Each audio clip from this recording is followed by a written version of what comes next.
অশেষ ধন্যবাদ জানাই। এবার আমি আসি ভবিষ্যৎ পরিকল্পনায়। রবীন্দ্রনাথ তার সোনারতরী কাব্যগ্রন্থে সেখানে বলছি সোনারতরী কবিতায়, ঠাই নাই ছোট এ করি আমারই সোনার কানে গিয়েছে বলি। মহাকাল কাউকে ত্যাগ করবেন না, মহাকালের ডাকে আমাদের সকলকেই চলে যেতে হবে। থেকে যাবে শুধুমাত্র আমাদের সৃষ্টি, গাড়ি বাড়ি টাকা পয়সা সব চলে যাবে। আপনি যে সৃষ্টিটা করছেন, যে অমূল্য লেখনী রেখে যাচ্ছেন, থেকে যাবে এই বইটা। এখন বই মানে ISBN দিয়ে বই, অর্থাৎ আমি গুগল সার্চ করলে ISBN নম্বরটা আমি সার্চ করলে কিন্তু আমি পেয়ে যাবো, থেকে যাবে।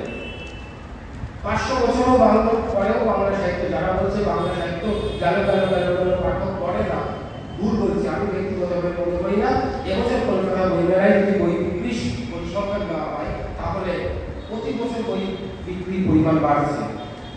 তাই স্বাধীন বাংলা পত্রিকা যেটা চায়, স্বাধীন চেতায় একগুচ্ছ লেখক গোষ্ঠী তৈরি করতে চায়, পত্রিকা আরো বেশি পাঠক তৈরি করতে চায়, যে পাঠকের একটা সামাজিক দায়বদ্ধতা থাকবে।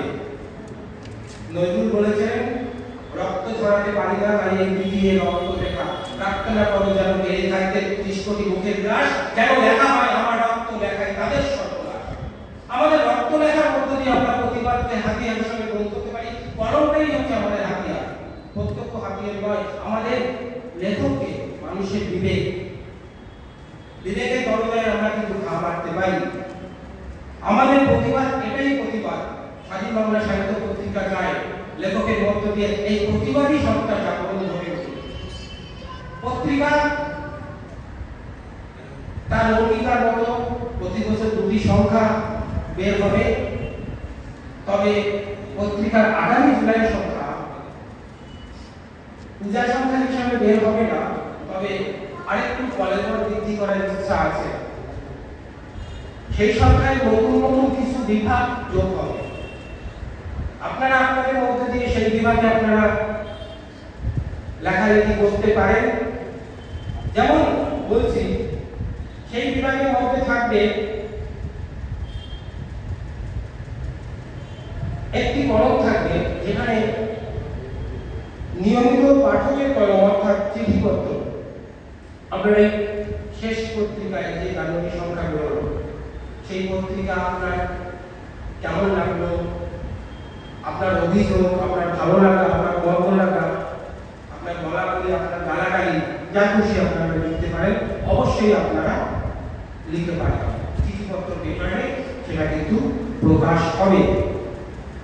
পাশাপাশি ইচ্ছা আছে এখানে পাঠকের একটা খোলা স্মৃতি, মানে লেখকের একটা খোলা স্মৃতি। আমরা দেখুন ব্যক্তি জীবনে অনেক ক্ষেত্রে আমাদের অনেক কথা, না বলার কথা মনের অন্ধকারে জমা থাকে, যে কথাগুলো বললে কখনো শোনাবে কখনো বেরাবে, বললে আমাদের মনটা একটু হালকা হয়। পত্রিকা গোষ্ঠীর ইচ্ছা আছে, পত্রিকার ভবিষ্যৎ পরিকল্পনা আছে। এই জাতীয় কোনো একটা আত্মকথা আপনি বেনামেও লিখতে পারেন, জীবনে কোনো একটা অধ্যায়ে কাউকে বলতে পারেননি, সেরকম লেখা আপনারা লিখতে পারেন। পত্রিকা কিন্তু পরবর্তী সংখ্যা থেকে সেটা বেরোবে। এই পত্রিকার পরবর্তী সংখ্যা, প্রত্যেকটা সংখ্যা একজন করে বিশিষ্ট লেখকের সাক্ষাৎকার থাকবে। আগামী পর্যায়ে যে সাক্ষাৎকার চলছে, এখন শুরু হয়ে গেছে, সেই সাক্ষাৎকার একজনকে দায়িত্ব দেওয়া হয়েছে। একটা কলেজের প্রিন্সিপাল উত্তরবঙ্গে, তিনি নলিনী মেলার সাক্ষাৎকার নেবেন। আগামী সংখ্যায় নলিনী মেলার সাক্ষাৎকার থাকছে। এই পত্রিকার পরবর্তী সংখ্যা থেকে বুক রিভিউ থাকবে। আপনার ভালো লাগার কোনো বই, যে বই প্রকাশিত হয়েছে, হতে পারে আপনার বন্ধু, আপনার প্রিয়জন, আপনি বুক রিভিউ করতে পারেন। সেই বুক রিভিউ এখানে প্রকাশ পাবে, উপযুক্ত রিভিউ হবে। যেমন আমার ইচ্ছা আছে যদি পত্রিকা গোষ্ঠী মনোনয়ন করে আগামী সংখ্যায় আমি কিন্তু পত্র হারানো শিল্প, লকডাউন পেজ উন্নয়ন গল্প, এই বুক রিভিউ আমি সম্পাদকের কাছে পেশ করব। যদি সম্পাদক মনে করেন বা পত্রিকা গোষ্ঠী মনে করেন এটা গ্রহণযোগ্য, অবশ্যই আমার লেখা মানে ছাপা হবে এর কোনো মানে নেই, সেই ঔদ্ধত্য যেন আমার কখনো না লাগে। সেটা কিন্তু নিয়মিত ওটা প্রতি সংখ্যায় কিন্তু বুক রিভিউ থাকবে। আর পত্রিকা আরেকটা ঘোষণা আছে, আগে পত্রিকা করতে পারিনি, জুলাই সংখ্যা থেকে হচ্ছে প্রতি বছর পত্রিকার পক্ষ থেকে একজন শ্রেষ্ঠ কবি, একজন শ্রেষ্ঠ ছোট গল্পকার, একজন শ্রেষ্ঠ অনুগল্পকার, এই তিনজনকে স্বাধীন বাংলার সাহিত্য স্মারক সম্মানে সম্মানিত করা হবে।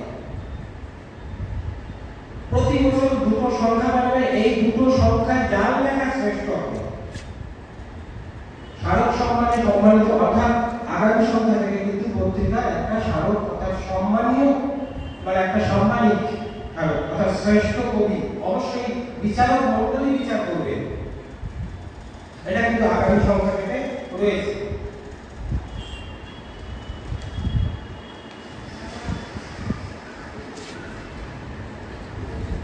পত্রিকা যাতে কলেজ এবং লাইব্রেরিতে,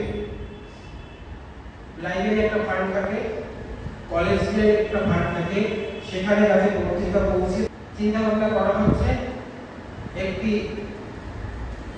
পাবলিশার্স যদি তৈরি করা যায়, অর্থাৎ প্রকাশনী সংস্থা সেটা তৈরি করা যায়, আপনারা চাইলে সেই প্রকাশনী সংস্থা থেকেও